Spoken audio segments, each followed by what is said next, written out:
Hey everybody, I'm making a video about Friday Night Magic, but first I finally made a Facebook for Girl on Nerds, so go and like it. It's facebook.com/girl on nerds. So go like it. It'll be me updating y'all a lot more on what I'm doing, where I'm playing at, just more interaction than I can do by uploading a video on YouTube. So go check that out and like it and say hi. So I completely changed my deck.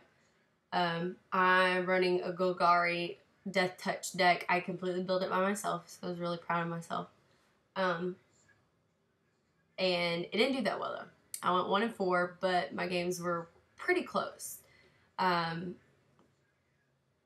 second and third rounds, the fourth round, I ended up drawing no mana roll. Was it the fourth round? I don't know. I've slept since then and drank since then.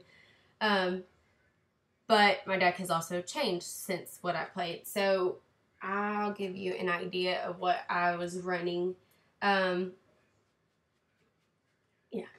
So I was building it around Deathtouch, I think. I don't know. It was really hard to narrow down and pick cards because I had quite a few to choose from, but I had to make sure that it was the low, mid, high. I had a good variety in there, and so it was really hard to choose.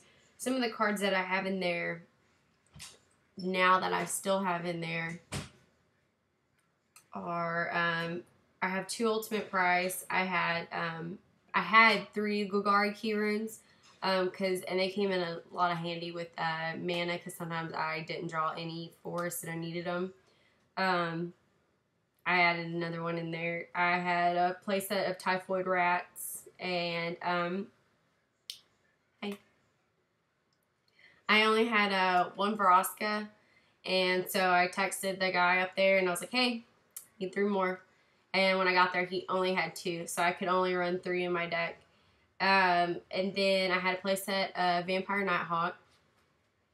And I really liked, I was reading through I have the Ravnica and Gatecrash book things that have all the cards in them. I don't know what it would be called. It probably says it on there, but I don't pay attention to it. And so I was trying to read through everything to see what I could put in the deck. And I like Desecration Demon for 4. It could be a 6/6 flying. You know what it does at the beginning of your upkeep. Opponent sacrifices a creature. If you tap, you add a 1/1 counter. So I added that because I needed a 4-drop. And so I got 2 of those. I probably may get 2 more. I don't know yet. And then I had 2 Victim of the Nights. And then these are some stuff that I took out that I had in there. I was running 4 Bump of the Nights because I'm just so used to aggro. And so I put that in there. I knew it was cheap and I could do it. This is, well, I'll save that for last. 4 Slitherhead, so I could add counters to anyone for no cost. Thrill Kill Assassin, Unleashed with Deathtouch. And then I was playing a playset of all of them. And then a playset of Wolfear Silverheart. And I was supposed to take out 2 of the Wolfear Silverhearts to add the Desecration Demon. And I forgot. So I was ended up running 65 cards and I don't know, whatever. This is the one card I did not like. I was excited about it because I was like, oh, 3 for Scavenge, I get 2 counters. That's not that bad because I've played some cards I had to pay like 7 for 3 counters. So 3 for 2, I was like, awesome. It's a 4-drop though, and by the time I had the mana, but I had 2 of these in my hand, and I really could use something else because this was not enough to do anything. The Soul Sway Scorpion, probably saying it wrong. 4-drop, 2/2 with Deathtouch. It's not that good of a card. So I took all of those out. As I was playing, the first deck I actually played was a Golgari deck. So, sorry. This guy was running a Corpse Jack Menace, and he was like, hey, you know, for 4-drop, he's a 4/4, which is more, and then you're running Unleash and Scavenge, so you know, his ability you could use. So I was like, yeah, and I have one of those in my binder. So I took one of the scorpions out. I put it in. He actually had one he wanted to trade. What the hell did I trade him for? I don't remember. I traded him something. He wanted my woodland cemetery. I ended up was running it in this. I only have one. And I was going to trade him, but he didn't have anything that I wanted or needed. So I didn't make the trade. But I did get, I think he gave me a foil corpse menace, or I had one. I don't know. I have 3 of them now. I've taken them out, and I'll get to that in a little bit, but yeah. So I was running 2 of those in there.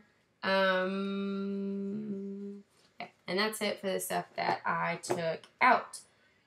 This is the stuff that I have added since then. I still am running the one woodland cemetery, and I would like to trade people for some. Need 3 more. So I'll go over. I do have an Obsidian Ghost Council. I think I have a Supreme Verdict. You can kind of look. I have my trade binder. Some of that stuff's not in there anymore. Like I don't have the Giselle, whatever you want to call her. I don't have her. I traded her. The birthing pod, and then this, I don't know, I can't say it. But most of it's still in there, but I've added some too. So if you message me, you say, hey, I have some, this is kind of what I'm looking for, I can see what I can do. Yeah. So this is what I've added. I have added 4 ambush vipers because I could flash them in. So, because I'll have that Golgari Kirim just sitting there and chilling, and I didn't use it. So, you know, I have that, and sometimes I'll have an extra mana, but I don't know. It's nice to have there because then it's Death Touch because, oh, you attack? Okay, here. It's not on my block. So, sucks for someone else. I also added 2 Grup. Had both of those, so I didn't have to buy them. All in all, oh yeah, I bought 2 Veroskas and 2 Desecration Demons, and that's all I paid for this deck. Everything else I have already had. Oh, I did trade for a Veroska.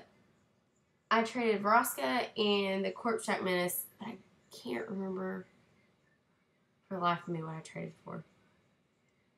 Sorry. I don't know. That's how I got a 4th Veroska, but I took it out. But anywho. Yep, I have 2 Gruks. Added another Golgari Key Rune. I wanted to mana ramp, so I have an Arbor Elf. I only had one, and I proxied 3. I'm just going to buy them at the store because they're not that expensive. But yeah, I have them in there for mana ramp. And then I added,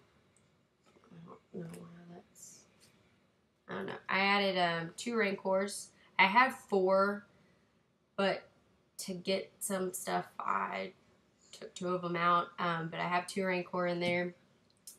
And I have 1 Deathrite Shaman, and I proxied another. I don't know how I feel about this card. Because I would get in a situation where I needed my mana and to play a creature. And so I don't have the extra mana for his ability. And I don't want to use him to block because I want to use his ability. But it's a sticky situation. So I don't know how he is going to work out in my deck. And I don't know if I'm going to trade him or not. I may hold on to him because I have decided that I am going to play Golgari for Dragon's Maze. Since my boyfriend will be playing also, we decided that it would be best to choose a guild from the similar set, so whatever the ally is, we won't get the same thing. Like, he won't play Ravnik and I won't play Gatecrash, because what if we ally and then we just get the same stuff? So he is going to play Rakdos and I'm going to play Golgari, and that has been decided. The last card that I've added 2, is the Ogre Slumlord. And it's 5-drop, so yeah, it kind of replaces the Corpsejack Menace, but it's 1 more mana. But he is something that has to be dealt with. And if I'm playing with Searing, if someone has a Searing Spear, he'll get dealt with. So I'm debating on getting 2 more of them because he handles business. Whenever another non-token creature dies, you may put a 1/1 black rat creature token onto the battlefield. Rats you control have Death Touch. So, yeah. Emu, what do you do when there is a fleet of these and you need stuff to block so eventually you can attack, but you just have to let these go by because your Hell Rider, you don't want to block with them. Like, or your Ash Zealot, you don't want to use those cards to block, but you're going to have to. But then what do you do when I have the Death Touch Rats and then I have Vraska's Assassins out there? What are you going to do? So that's the point of this deck, is to have, like, to keep you on your toes. But that's where I'm at with it. I'm still tinkering because Friday, it's Monday. I haven't played with it a whole lot, but I've played with it enough to know some things to change and not everything to change. There's still some tinkering that needs to be done. I definitely need to get dual lands. Woodland Cemetery and, is it Overgrown Tomb? I need to get those 2, but I think that's from Ravnica. And prepare for this video again, sorry. And with Dragon's Maze coming out, stuff from Ravnica and Gatecrash, they're gonna be in there. Every land's gonna be one of those probably, and so I don't want to buy them now because I'm gonna get 2 booster boxes when it comes out. I'm very excited about that because I've never bought a booster box, so I'm all giddy about that. And that is where I am. How did y'all do at F&M this weekend? I honestly, that's my 3rd time to play Friday Night Magic, I believe. And so I'm learning. I learned about the metagame, and I want to make proxy decks to practice my decks with, because it's way more gratifying to build your own deck and play with that than use someone else's that you found on the internet, to me. And I'd much rather lose with a deck that I built than what someone else built, and it's not that fun. Trying to look and see what I have for trade. Just message me. We have a lot of stuff. We got a new binder. And it's kind of full, and I have common foils and all of that jazz. So, hope y'all have a good week. I'll have a special video coming up this week. I'm doing a collaboration video, and it's going to have some spoilers for y'all over Dragon's Maze. So, have a great week. Talk to you soon, and bye. Oh, don't forget to subscribe and go like my Facebook page, and have a great day.